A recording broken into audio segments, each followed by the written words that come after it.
Penyaluran kapasiti air mentah ke loji rawatan air antara paparan dari negeri di bawah bayu. Terus dengan laporannya bersama rakan penyampai, Anisia Dollars. Silakan, Ann. Ya, dia.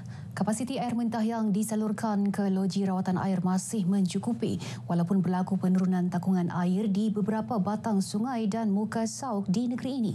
Timbalan Ketua Menteri Datuk Syed Helmi Yahya merangkap Menteri Kerja Raya berkata pemantauan kapasiti air giat dilakukan sebelum dibawa ke mesyuarat Jawatankuasa Bencana Negeri.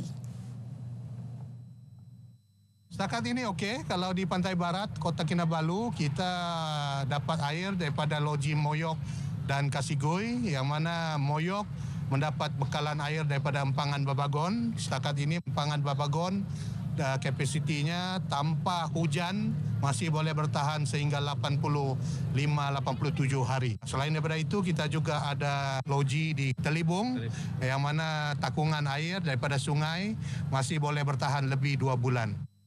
Menurut Datuk Syed Helmi, Jabatan Air bersama Pejabat Daerah Papar dan Jawatankuasa Bencana Daerah telah mengagihkan bekalan air ke kawasan-kawasan terjejas melibatkan kawasan perumahan, sekolah, hospital dan klinik serta pusat-pusat ibadah.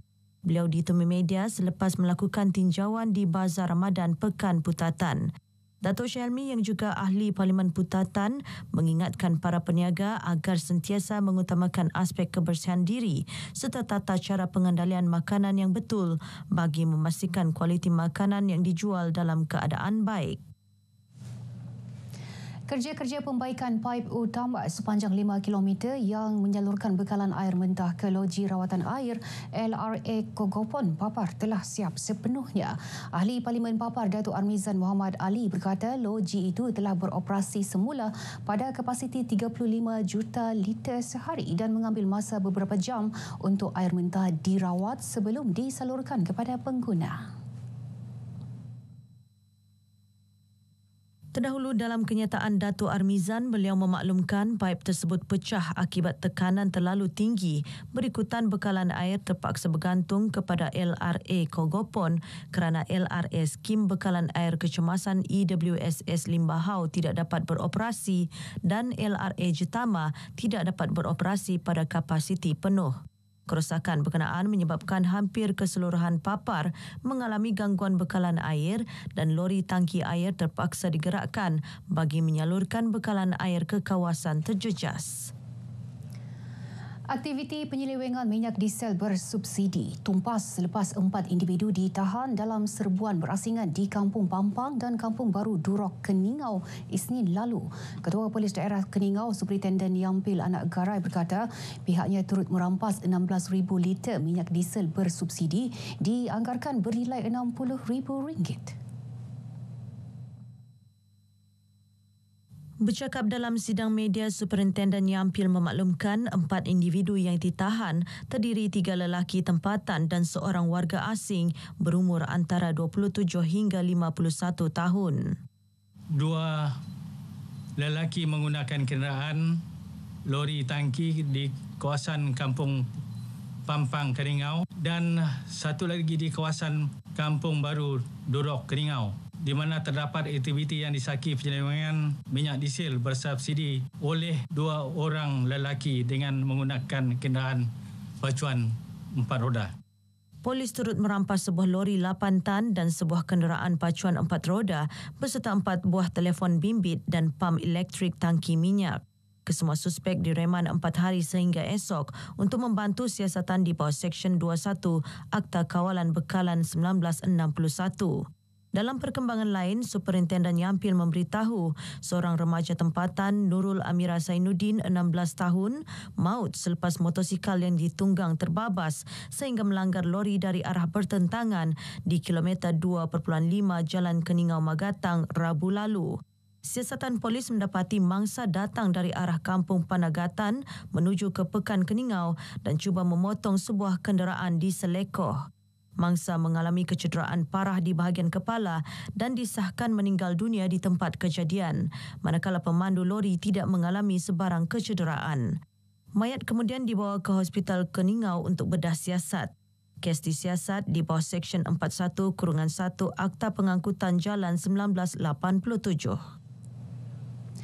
Pertubuhan Muafakat Titipan Amal Isteri Wakil Rakyat Gabungan Rakyat Sabah Mutiara GRS terus menyemarakan bulan Ramadan dengan menyantuni masyarakat di pelbagai peringkat, khususnya pelajar sekolah. Kira-kira 70 pelajar Mahat Dafiz Sulaimaniah Kota Kinabalu MTSKK diraikan dalam program Sungkai Anjuran Mutiara GRS bersama Pertubuhan Dusun Islam Sabah PDIS. Dalam program ini, Pertubuhan Mutiara GRS dan PDIS serta beberapa NGO lain turut memberi sumbangan kepada sekolah berkenaan. Sumbangan disampaikan Yang di-Pertua Mutiara GRS, Datin Seri Panglima Dato' Julia Salak, manakala PDIS diwakili Presidennya, Dato' Muhammad Yusri Abdullah, kepada Pengetua Mahat Dafiz Sulaimaniah Malaysia Timur dan Brunei, Mustafa Sain Kaya. Sementara itu, Dato' Muhammad Yusri berkata sumbangan tersebut untuk kegunaan sekolah menjalankan aktiviti sepanjang bulan Ramadan ini. Kita juga sempat memberikan sedikit sumbangan kepada Mahat Dafiz ini sebagai tanggungjawab persatuan ataupun pertubuhan dusun Islam dalam memudah cara ataupun menangani, membantu pihak Dafiz ini untuk mentadbir dan juga sedikit dana untuk aktiviti-aktiviti sepanjang Ramadan ini. Sebanyak 35 notis dikeluarkan kepada peniaga dalam operasi Bazar Ramadan yang diadakan di Bazar Ramadan Sabindo Tawau semalam. Pegawai Kesihatan Daerah Tawau Dr. Syamir Han Sulaiman, jumlah itu menurun berbanding 72 kompaun pada tahun lalu. Dr. Syamir Khan memberitahu antara kesalahan yang dikompaun adalah tidak mengikuti peraturan-peraturan yang telah ditetapkan, tidak mengambil suntikan tifoid, tidak mengikuti kursus dan kebersihan yang tidak mengikut standard. Setiap tahun kita tengok diorang punya pemahaman dan kesedaran makin meningkat. Perbezaan tahun lepas dengan tahun ini, kita tengok nilai kompaun, jumlah kompaun yang dikeluarkan makin berkurang. Lebih banyak penjual-penjual bazar ni makin faham, makin sedar yang keperluan-keperluan syarat-syarat yang kami perlukan dan juga pentingnya menjaga kebersihan dan kesihatan untuk orang awam. Operasi Bazar Ramadan bertujuan memastikan makanan dan minuman yang disediakan dan dijual peniaga mematuhi Akta Makanan 1983. Sehubungan itu, peniaga Bazar Ramadan diingatkan untuk sentiasa menjaga kebersihan dalam pengendalian dan penyediaan makanan demi keselamatan dan kesihatan orang awam. Sementara itu, mereka yang ditemui berpuas hati dengan tahap kebersihan di bazar walaupun terdapat peningkatan harga berbanding tahun sebelumnya. Setiap tahun saya pergi sini, kalau boleh kurangkan sikitlah hargalah. Mungkin banyak je orang yang mau pergi tapi memandangkan, mungkin datang tapi mungkin kuantiti beli itu mungkin dikurangkan lah. Mungkin sebelumnya orang ada bajet. Bazar Ramadan yang lain kita nampak ada peningkatan dari segi harga barang makanan lah. Bersihan saya nampak semua nampak bersih lah. Ada pemantauan daripada macam pihak berkuasaan. Tahun ini dia sedikit mencabarlah sebab tidak seperti tahun lalu. Lagi banyak penjual dari pengunjung lah. Lepas tu banyak yang lebih sama jualannya. Agak sedikit kurang dari tahun lalu. Memang rasa dia punya harga tu sangat naik. Tapi kami tetap kekalkan harga seperti tahun lalu. Baru kali ini tahun ni. Ramai juga tahun ni. InsyaAllah ramai tahun ni. Air green tea, air mangga, kicai, orange sunpit dan rabina. Itu je, air balang. Baik, sekian paparan berita dari Sabah petang ini. Untuk berita selanjutnya kembali bersama Dia.